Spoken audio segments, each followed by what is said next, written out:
A paz do Senhor, que Deus te abençoe com muitas bênçãos dos céus. Vamos dar início a mais uma EBD em estudo. Esse canal ele é gravado aqui na Assembleia de Deus, em Parnamirim, RN. Ele é coordenado pelo pastor Georgen Silva. Eu me chamo Irmão Salomão. Está comigo o professor Isaías Nascimento. Nós vamos vamos gravar ou passar a lição do quarto trimestre, essa lição tão boa e tão rica e tão maravilhosa. Antes da gente começar a gravar, eu peço que você se inscreva no canal e curta o canal, comente, certo? E mande para outras pessoas. E assim, quando você curte o canal, o YouTube ele entende que é um conteúdo relevante e assim vai passando para outras pessoas e assim a mensagem do Senhor ela é proclamada aos quatro cantos da terra. A lição que nós vamos comentar, que é do quarto trimestre, ela tem como tema principal, o tema central, que é as promessas de Deus. Confie e viva as bênçãos do Senhor, porque fiel é o que prometeu. A lição tem um comentarista chamado Pastor Elinaldo Renovato de Lima. Ele é pastor, ele comenta já lições há muito tempo, a lição da CPAD, e essa lição é muito boa. Nós vamos estudar a lição de número 1, a primeira lição do quarto trimestre, que ela tem como tema as promessas de Deus. Vamos ver agora o textuário da lição, que é a primeira base da lição, está lá em Jeremias, capítulo 1, versículo número 12, que diz assim: E disse-me o Senhor, viste bem, porque eu velo sobre a minha palavra para cumpri-la.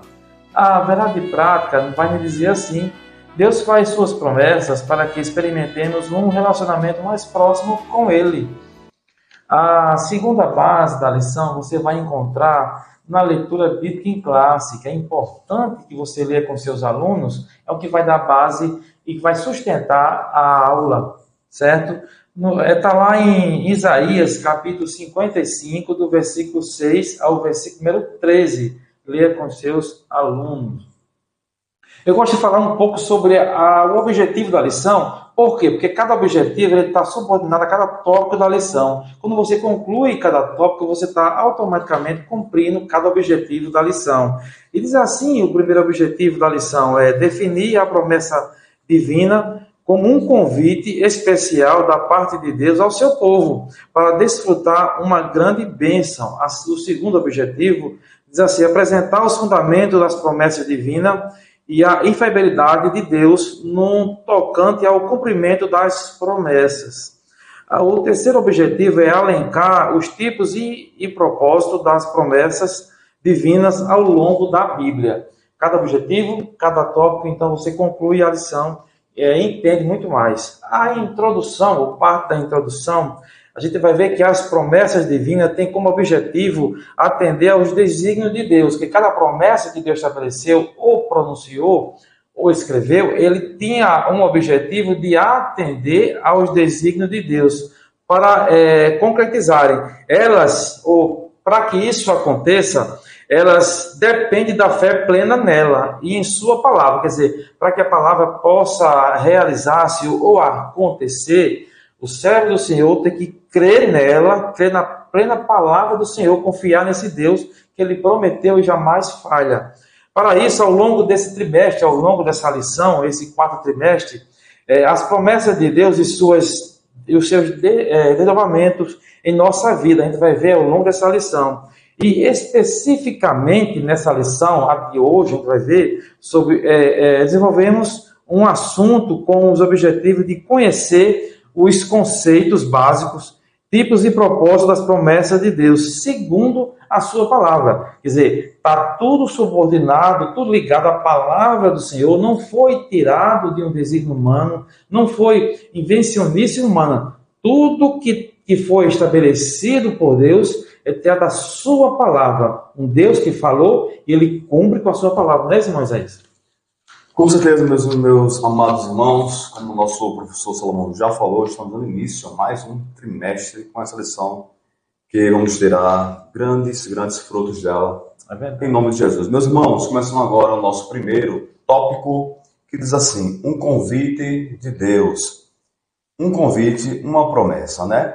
Aqui autor, o pastor Elinaldo Renato de Lima, destaca aquilo que já foi dito por Salomão, né, na leitura bíblica em classe, Isaías 55, olha só que ele traz o destaque, que é o versículo 11, que diz assim: assim será a palavra que sair da minha boca, ela não voltará para mim vazia, antes fará o que me apraz e prosperará naquilo para que eu enviei. Ele diz, nosso comentarista, que aqui é o poder de Deus em evidência. E ele nos também deixa claro que essa palavra tanto traz bênçãos, como também de redenção. Isaías 55 é algo dirigido para o povo de Israel, ok? Ela mostra a bênção de Deus para o povo de Israel, momento ali de redenção e de perdão de Deus para aquela nação. Mas também, veja, quando diz que a palavra de Deus não volta para ele vazia, mas antes ela vai cumprir o seu propósito, seja esse propósito qual for, propósito de redenção, de perdão, mas também um propósito de juízo. Deus é fiel para cumprir a sua palavra, não importa as circunstâncias. Ele sempre irá cumprir aquilo que ele diz, tanto para abençoar aqueles a quem ele quer abençoar, como também para trazer juízo àqueles a quem ele quer trazer esse juízo. O certo é que a palavra do Senhor, ela sempre se cumpre. Quer promessas de bênçãos, quer também uma promessa de um juízo, como todos nós sabemos que assim acontece. Amém, né? A gente, o irmão estava falando, a gente entende que como Deus é maravilhoso, um Deus que fala e acontece. No segundo ponto, você vai ver que está escrito, é preciso buscar ao Senhor. Então, a palavra foi pronunciada de um Deus todo-poderoso. Então, é preciso buscar. E nesse segundo ponto está suportado ao versículo 6 do capítulo 55, que ele dá aqui um seguinte imperativo, uma frase imperativa. Diz assim: buscai ao Senhor enquanto se pode achar, invocai-o enquanto está perto. Então, a ordem do Senhor, a vontade do Senhor, é que a gente continue buscando ao Senhor, não desista, continue buscando. Quer dizer, em outras palavras, ele diz assim, que aqui somos instados pela palavra do Senhor, ou instruído, ou uma ordem que sai do Senhor, para buscar a palavra do Senhor, quer dizer, buscar a palavra de Deus, buscar o Senhor por meio da oração, e de um relacionamento sincero. E tem que haver essa oração, mas tem que haver também um relacionamento sincero. Não há como enganar o nosso Deus. Ele sonda os nossos corações. Não há como ter um relacionamento com Deus fictício, um relacionamento de engano. Porque a Deus ninguém engana. Ninguém engana. A fim de alcançarmos uma resposta dele. Quer dizer, se queremos alcançar uma resposta de Deus, temos que buscá-lo em oração, temos que ter esse relacionamento com ele sincero, certo?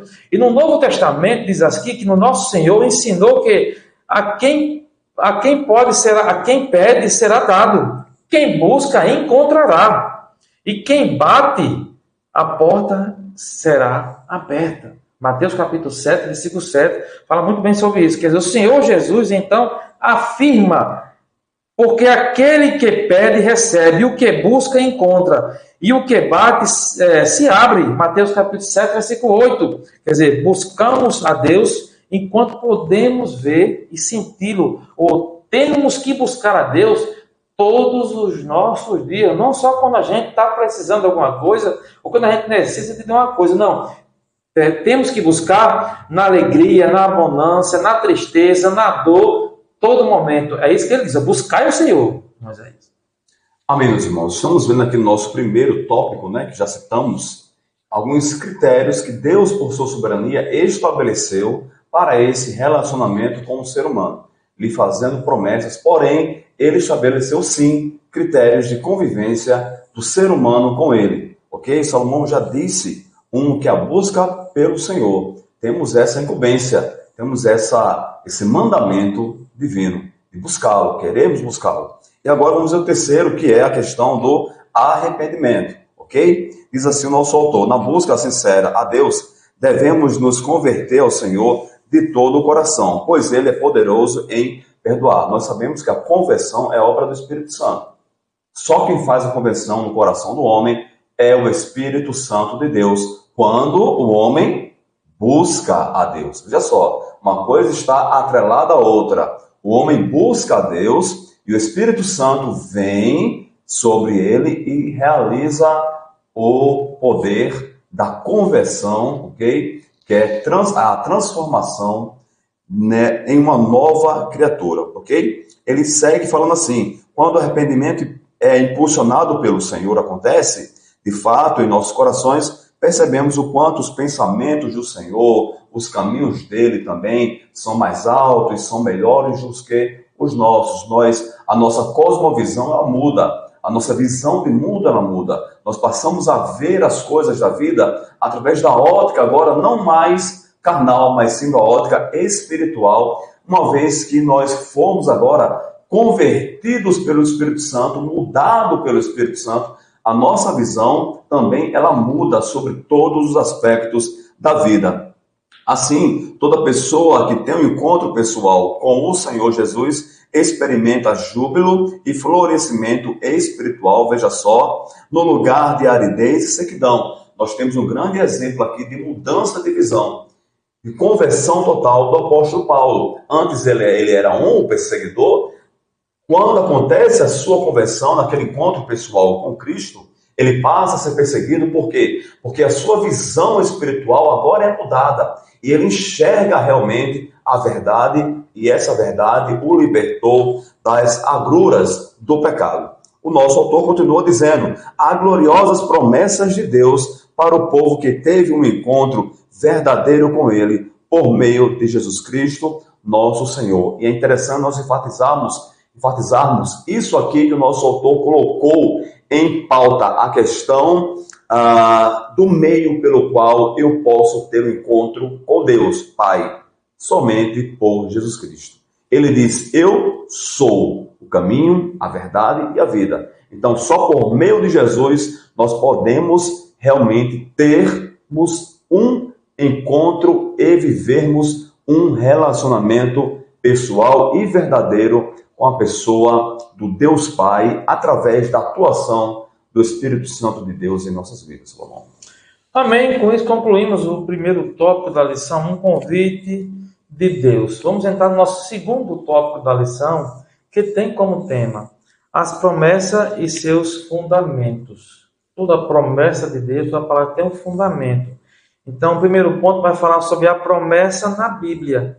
Então, a promessa na Bíblia, ele vai do Antigo Testamento até o Novo Testamento. E a palavra promessa, ela está presente ao longo de toda a Bíblia, de Gênesis a Apocalipse. Embora a palavra não esteja registrada claramente, pode ser constatada pelo que o Senhor prometeu a Abraão e a Isaac e a Jacó. Exatamente lá em Gênesis capítulo 12, o versículo 1 e o versículo 2 e o 3, que diz assim: ora, o Senhor disse a Abraão: sai da tua terra e da tua parentela e da casa de teu pai para a terra que eu te mostrarei. Versículo 2: e far-te-ei uma grande nação, abençoar-te-ei, engrandecerei o teu nome, e tu serás uma bênção. Abençoarei os que te abençoarem, amaldiçoarei os que te amaldiçoarem, e em ti serão benditas todas as famílias da terra. Aqui uma promessa já estabelecida no Antigo Testamento, já muito claro, que Deus falou e saiu essa palavra, essa promessa da boca do nosso Deus. E no Novo Testamento, podemos dizer que é dominante a mensagem de que as promessas do Antigo Testamento foram cumpridas na Nova Aliança. A Nova Aliança se cumpriu exatamente as promessas que foram ditas. Está lá em Lucas, capítulo 4, versículo 12. E ainda no Novo Testamento, quer dizer, o Deus Todo-Poderoso, ele realiza novas promessas como a extensão da obra salvífica de Cristo, em que os fiéis que dormem no Senhor serão ressuscitados. Já a promessa dos que dormem no Senhor serão ressuscitados primeiro, e os que estiverem vivos serão transformados num corpo glorificado, num corpo novo. E, portanto, podemos afirmar que, olha só, que a promessa refere-se ao ato ou efeito de Deus comprometer-se com alguém em relação a alguma coisa. Então já está estabelecido que a promessa é isso, é o compromisso de Deus com a pessoa. Mas vamos ver um pouco mais na frente que ela é uma promessa condicional e incondicional. Ver um pouco mais na frente sobre isso. Então, a promessa na Bíblia, ela vai de Gênesis a Apocalipse e saiu da boca do nosso Deus, ela vai se cumprir. Porque Deus é um Deus atemporal, né? Deus está fora do tempo. Correto, verdade. Então, o tempo para Deus não existe. É totalmente diferente da nossa concepção. Meus irmãos, chegando agora, né, como o Salomão já apontou, estamos agora no segundo tópico, falando sobre os fundamentos das promessas de Deus. Falaremos agora sobre esse Deus infalível. Por que Deus é infalível? Essa pergunta, né? Porque simplesmente ele é Deus. E ele sendo Deus, ele tem alguns atributos, nós chamamos de atributos incomunicáveis, ou seja, aqueles atributos que é propriamente da divindade, pertence à sua natureza, ok? Deus é onipotente, Deus é onisciente, Deus é onipresente. Ele tem todo o poder, ele sabe de todas as coisas e ele está presente em todos os lugares ao mesmo tempo. O nosso autor aqui destaca que o homem falha por quê? Porque ele não pode ter esses atributos. Então Deus é impossível que ele falhe, porque ele é esse Deus que tem, por natureza, esses atributos ou características que são inerentes à sua própria natureza. Vale a pena nós repetirmos isso aí, para sabermos que Deus, ele não tem, ele não tem a capacidade, ele é a própria capacidade. É verdade. E aqui o nosso autor destaca uma passagem interessante, que ele fala que o profeta Isaías, ele enfatiza muito bem essa questão do Deus Todo-Poderoso. E ele diz que, em Isaías 43, 13, diz assim: ainda que houvesse dia, eu sou, e ninguém há que possa fazer escapar das minhas mãos. Operando eu, quem impedirá? Né? Então Deus lança esse desafio aí para as pessoas. Quem pode impedir o agir do Deus Todo-Poderoso? Então, meu querido irmão, aqui nós podemos trazer uma lição para todos nós, podemos trazer isso para a nossa vida. Acredite nesse Deus infalível. Se Deus tem te dado promessas, acredite que o Senhor, ele é Deus Todo-Poderoso para cumprir e para fazer na sua vida. Se você está precisando realmente de algo, ore ao Senhor, porque ele tem todo o poder e ao seu tempo ele fará na sua vida, se assim ele quiser. Saiba que os caminhos do Senhor são incomparavelmente melhores do que os nossos caminhos. Amém. O terceiro ponto do segundo tópico ainda tem como tema: Deus zela por sua palavra. Olha só, a gente viu que Deus é infalível. A gente viu que as promessas estão afirmadas de Gênesis e Apocalipse. Vamos ver agora que Deus zela pela sua palavra. O que sai da boca de Deus não volta vazia. Ela tem o seu alvo determinado, tem o seu objetivo determinado por Deus. Como a gente fala isso, firmado em quê? Na sua palavra. No versículo 11 de Isaías 55, ele diz assim: assim será a palavra que sai da minha boca. Deus falando. Ela não voltará para mim vazia, antes fará o que me apraz, e prosperará naquilo para que a enviei. Então, ela não volta vazia, ela alcança o seu objetivo. Então, a palavra que sai de Deus tem um propósito determinado para cumprir. Certo? Aqui está embasada a fidelidade de Deus.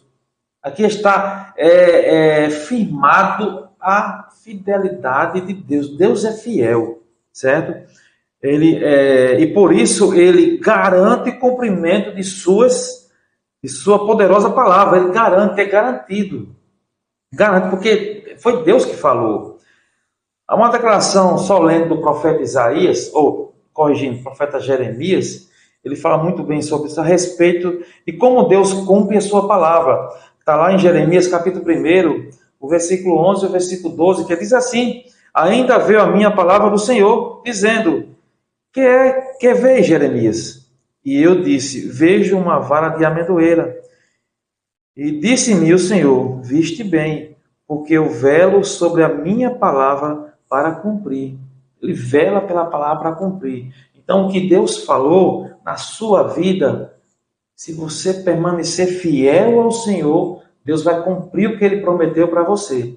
Mas não se preocupe, não pare na caminhada, porque as promessas vão te alcançar. Você não precisa parar, continue caminhando. Então a gente viu aqui que nesse segundo tópico, as promessas e seus fundamentos, a gente viu que a promessa na Bíblia de Gênesis, Apocalipse, a gente viu isso. A gente viu também que Deus é infalível, Ele não falha, Ele permanece fiel. Vimos também que Deus zela pela sua palavra. Amém, meus irmãos. Chegamos agora ao nosso terceiro e último tópico, que vai falar assim, tipos e propósitos das promessas de Deus.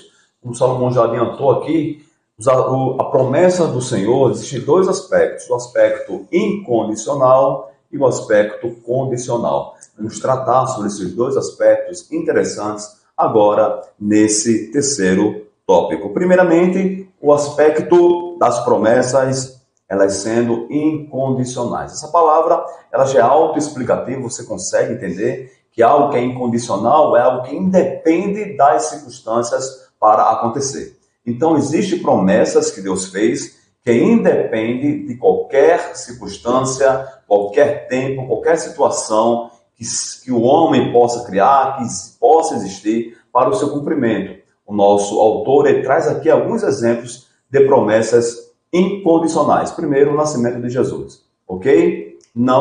Realmente não dependeria de nada para o seu cumprimento. O tempo certo se cumpriu de maneira incondicional, querendo o homem ou não, querendo os reinos ou não, não interessa.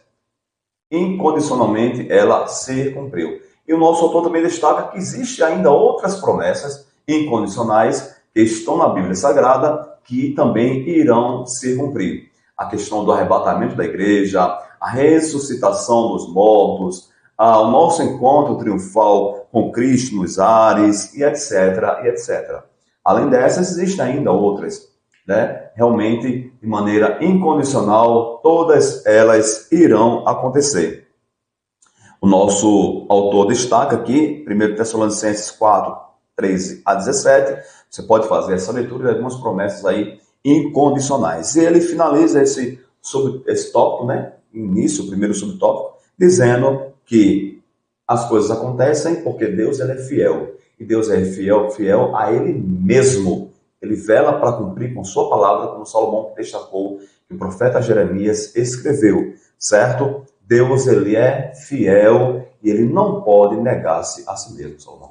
Amém. O segundo ponto vai falar sobre promessas condicionais. Como o professor Isaías já falou, é um pouco diferente, porque diz aqui que, diferentemente das promessas incondicionais, as condicionais dependem das circunstâncias, do tempo e da atitude humana para se cumprir ou não.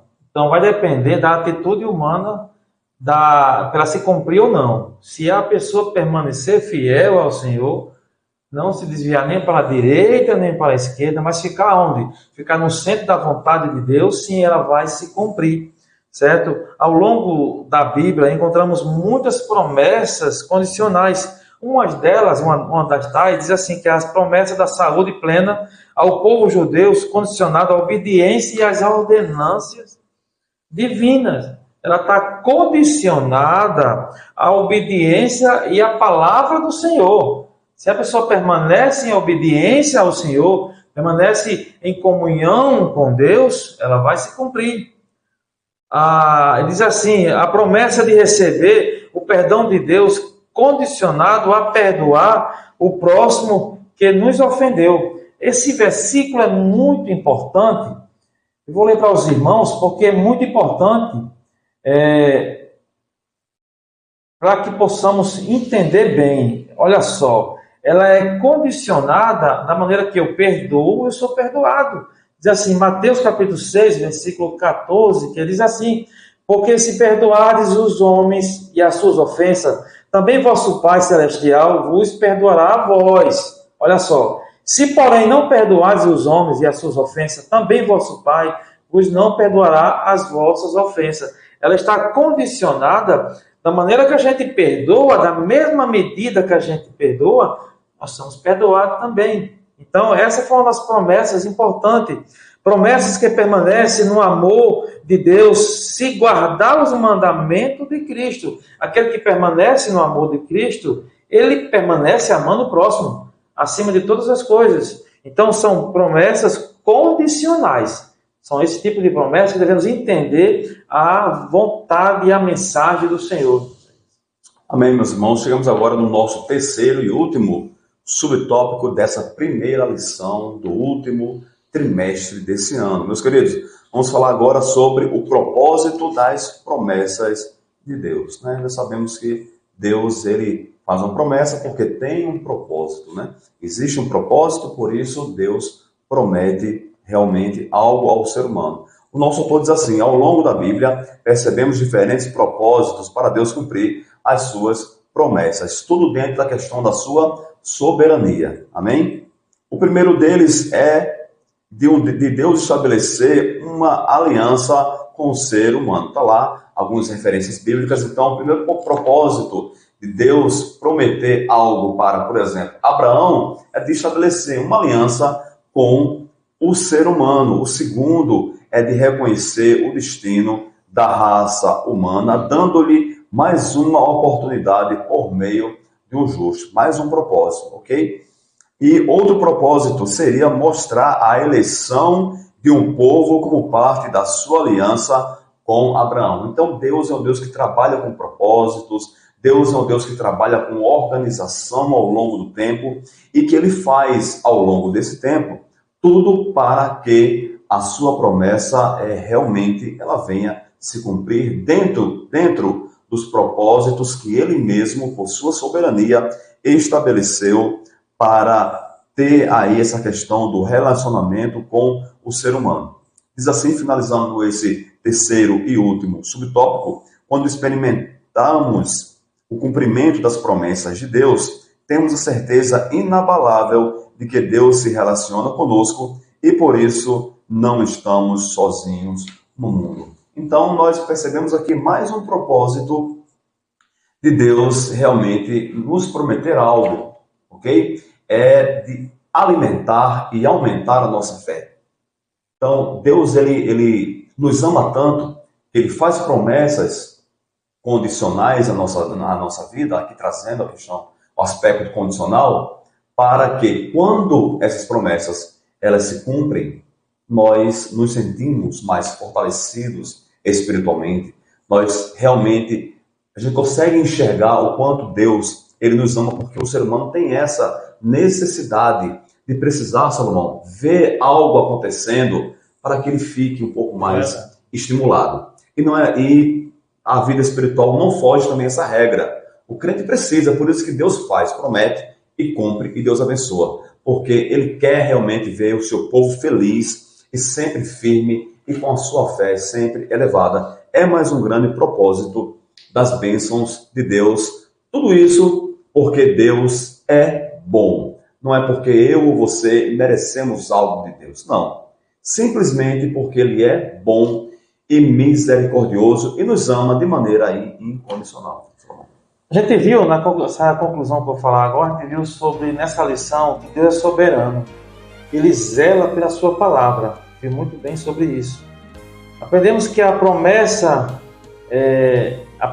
de Deus é um compromisso de Deus a respeito de cada um de nós, com cada um de nós, com alguém. E vimos também que a promessa de Deus ela é condicional e incondicional. Quando ela é condicional, ela depende do homem, da fidelidade do homem, da nossa fidelidade com Deus. Ela é incondicional, já foi estabelecida por Deus, ela vai se cumprir. As portas do inferno não vai prevalecer contra ela. Um dos exemplos é a noiva de Cristo, ela vai ser arrebatada e não vai ter inferno nenhum que impeça isso. Então, vimos também que nessa lição, diferentes propósitos podem estar por trás do comprometimento em suas promessas. mas é um dos mais relativos, é estreito do nosso relacionamento com Deus. Está ligado ao nosso relacionamento com Deus. Quanto mais você tiver relacionamento com Deus, comunhão com Deus, mais as promessas de Deus vai se cumprir na sua vida. Basta que você esteja em comunhão com Deus e permaneça fiel juntamente com Ele. Amém? Com isso chegamos à conclusão dessa lição. Já te peço para não se esquecer de curta o vídeo, inscreva no canal, comente a lição e compartilhe com a sua família, com seus colegas, para que esse vídeo possa alcançar mais pessoas. E assim já te convido para a próxima aula, se assim Deus permitir. Que Deus te abençoe com muitas bênçãos dos céus. Amém. E espere o cumprimento de Deus, das suas promessas na sua vida. Ele é fiel para cumprir. Amém.